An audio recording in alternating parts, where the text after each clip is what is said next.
Hello বন্ধুরা, তোমরা যদি ফিজিক্সের নিউমেরিক্যাল প্রবলেমস সার্চ করার জন্য ইউটিউব অন করে থাকো তাহলে একদম ঠিক চ্যানেলে এসেছো। এই চ্যানেলে আমরা যেই মেন, অ্যাডভান্সড, নিট এবং সমস্ত কোর্সের ক্লাস 9, 10, 11, 12-এর নিউমেরিক্যালের সলিউশনস ধীরে ধীরে আপলোড করতে থাকবো। তোমাদের কারো কোনো প্রবলেম থাকলে সেগুলি শেয়ার করতে পারো হোয়াটসঅ্যাপে, যেটার লিঙ্ক কিছুদিন পরে দেওয়া হবে ভিডিওর ডেসক্রিপশন লিঙ্কে। দেখো, এখন যে প্রবলেমটা আমরা করব সেখানে বলা হয়েছে একটা সিলিন্ডার দেওয়া হয়েছে। এই সিলিন্ডারের সারফেসে একটা পি পয়েন্টে ইলেকট্রিক ফিল্ডের ইকুয়েশন দেখো দেওয়া হয়েছে E = E0R। আমাদেরকে ক্যালকুলেট করতে হবে টোটাল ফ্লাক্স কত পাস করছে এটার মধ্যে দিয়ে। তো দেখো এখানে পি পয়েন্টে, সিলিন্ডারের পি পয়েন্টে ইলেকট্রিক ফিল্ড কত বলে দেওয়া হয়েছে।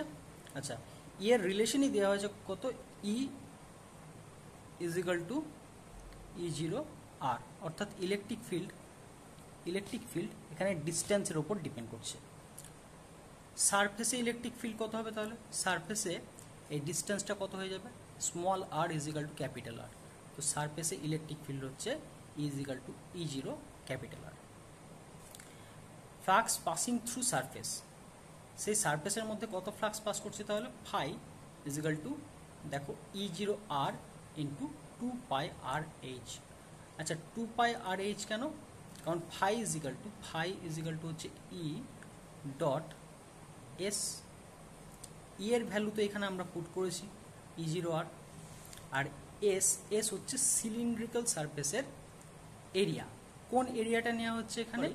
সিলিন্ড্রিক্যাল শেপের কোনো অবজেক্টের দুটো সারফেস থাকে, দুটো টাইপের সারফেস থাকে। একটা হচ্ছে এটাকে আমরা বলি ফ্ল্যাট সারফেস, আর এই যে চারপাশে যেটা দেখতে পাচ্ছ সেটাকে কার্ভ সারফেস বলি।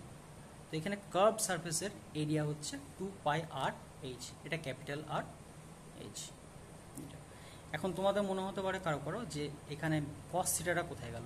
cos থিটা এখানে cos থিটা 1 হবে, কারণ থিটা হচ্ছে এখানে কত, 0 ডিগ্রি। কেন 0 ডিগ্রি? যে কোনো পয়েন্টে তুমি সারফেস এরিয়া যদি দেখো, সারফেস এরিয়ার ডাইরেকশন হচ্ছে S, এই ডাইরেকশন, আর সেম ডাইরেকশনে ইলেকট্রিক ফিল্ড হবে, সেই কারণে থিটা 0 ডিগ্রি হলে cos 0 1 হয়ে যাচ্ছে।